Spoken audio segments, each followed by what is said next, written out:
Hello YouTube! Today in the Naughty Librarian, I am doing my January wrap-up. For this wrap-up, I want to try out kind of a different format. So basically, I want to go from like the worst book up to the best book, because then like it builds. Alright, let's just get into it. The worst book I read this month was Empress of a Thousand Skies by Rhoda Bayeza.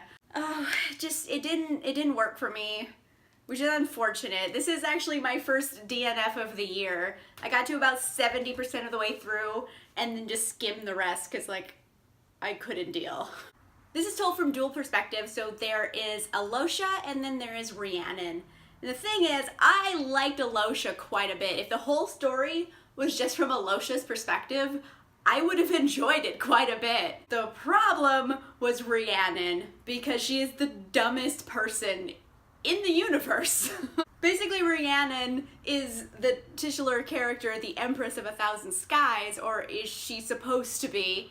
And she is so dumb all the time that frankly, I wouldn't trust her to manage a Chuck E. Cheese, let alone, you know, rule the galaxy. So every time it was like a Rhiannon chapter, like, I was just so angry how stupid she was.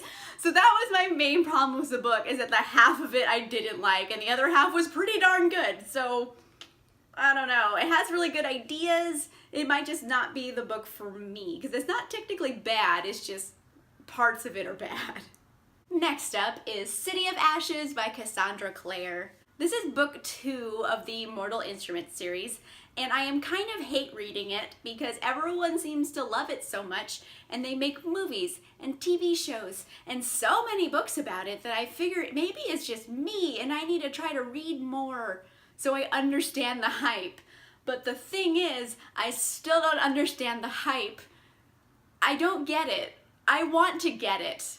Okay, I will say this. City of Ashes was better than City of Bones. I do like the plot, I like the world building, I just don't like any of the characters. Which is really unfortunate because I'm supposed to like the characters and I don't like any of them. Like, any of them, none, 0%. I like 0% of the characters. Also, I know everyone has talked about this and I have talked about this, but why is there a weird incest thing going on? It's not like one of them is saying like, I don't believe we're brother and sister, we can do this. No, they're both like, we're brother and sister, we shouldn't do this, but we're doing it anyway. Okay, Cassandra Clare, why? Incest shouldn't be like something you root for, so it just confuses me the whole time. Because I know they get together in the end, because obviously, but like, girl. Why do the incest thing? Like, who thought this was a good choice? The next book is The Final Score by J.C. Burton. I just kind of had a problem with like the math in this book, which is an odd thing to say. It's just like the characters' ages don't make sense for where they are in life. Like, the female lead is starting her own sports management business, but she's supposed to be like 22, 23 years old max. And it's like, who the fuck would hire you? Like, right? Like, oh, I'm gonna own a PR business and manage all these multi-million-dollar deals for all these athletes. And I'm like, you have never had a job in the PR industry. Why would anybody sign with you? You have no experience. Also, where did you get all the startup costs to start your company? It takes place in San Francisco, and not only do you rent your building and the Embarcadero, but you also own a condo. Like, where did the money come from? Like, what 23-year-old has that expendable income just like laying around? And especially in San Francisco, because in case you didn't know, that's one of the most expensive cities to live in the entire United States. What is going on? Why doesn't any of the math work? Basically, my face was like that meme of the woman trying to solve math problems, just like the whole time. That was like me in real life. However, if I just ignore everybody's ages and I pretend that they're actually the ages that would be appropriate for these type of things, then it became instantly better. So that was the part that kept pulling me out of the story, was that like none of the math made sense. So it made everything implausible to the point where I'm just like, what is happening? But on the bright side, the smut was awesome. So if you just want to read nice, delicious smut, I recommend. Next up, I have Forever by Maggie Stiefvater, and this is the finale of the Wolves of Mercy Falls series. I really like the series overall. The thing is, I like Isabel and Cole more than I like Sam and Grace, and Isabel and Cole are side characters that occasionally they narrate chapters. But it's kind of like bothered me that like I didn't get enough of them in this. Most of the chapters were from Sam and Grace's perspective, and I just miss Isabel and Cole because they're so awesome. But overall, I felt like it was a satisfying conclusion to the series.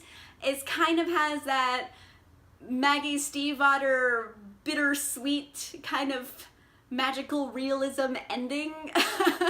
If you've read her book, I think that makes sense. It has like kind of an open-ended ending, and I liked that it ended that way. Most of the time it drives me crazy, but like I liked that it had possibilities because it went with the magical realism aspect. So overall, I think it's a really great ending to the series. It had all of the feels and the swoons, and I enjoyed it. It was a good series. I liked it. Next up, I have Girls Made of Snow and Glass by Melissa Bashardist. This is basically a feminist reimagining of the Snow White story. Honestly, that is an amazing sentence to say, and I'm very excited that I read it. I will say that if you're looking for like an action-packed, exciting YA story, this is not the book for you. There's not very much action in this. I would go so far as to say there's zero action in this. It's more like examining a complex relationship between a stepmother and her daughter, and just women in general and their role in society. So it's very much like feminist theory, and I loved it because the relationships between Mina and Lynette were so complex, and it was a very interesting take on the whole evil stepmother and the beautiful princess, you know, thing that you see in fairy tales all the time. So overall, I really liked it. I thought it was a good character study. I liked the feminist reimagining of Snow White, which is just an awesome thing to say. So I recommend if you're looking for something that's kind of more thought-provoking. Next up, I have Renegades by Marissa Meyer. You could draw a really good comparison with X-Men, because in this world, basically, people with superpowers have been, like, beaten down for centuries. Like, they hate them, blah, blah, blah. Up comes Ace Anarchy, the leader of the anarchists, and they're like, we're not gonna take it anymore, and we all have powers. We could just, like, kick all of your butts, no problem. So basically, the anarchists, you could call them the Brotherhood of Evil Mutants, for example. They start running the show, and then that leads to the Renegades, which are the superheroes who come and say like, hey, you guys are evil. You should stop being evil with powers. They're basically the X-Men. They get in a big fight, and the X-Men win. And now the world is ruled by the X-Men. That's what I liked about it, was the world building and the story of how this got here. And I was really looking forward to this because I love the Lunar Chronicles by Marissa Meyer, and I thought Marissa Meyer writing about superheroes is like right up her wheelhouse. And in a way it is, and in a way it isn't. This is over 500 pages long. It's a long book, and nothing happens.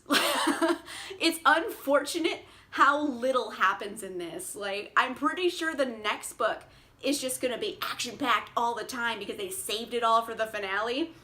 But like, boy, this got slow in parts. Next up, I have Missborne by Brandon Sanderson. Missborne is actually like my first foray into like high fantasy, because usually I just read like, I don't know, middle fantasy. I don't know what the term is. I don't read fantasy this deep usually, because this is like a Tolkien level of world building.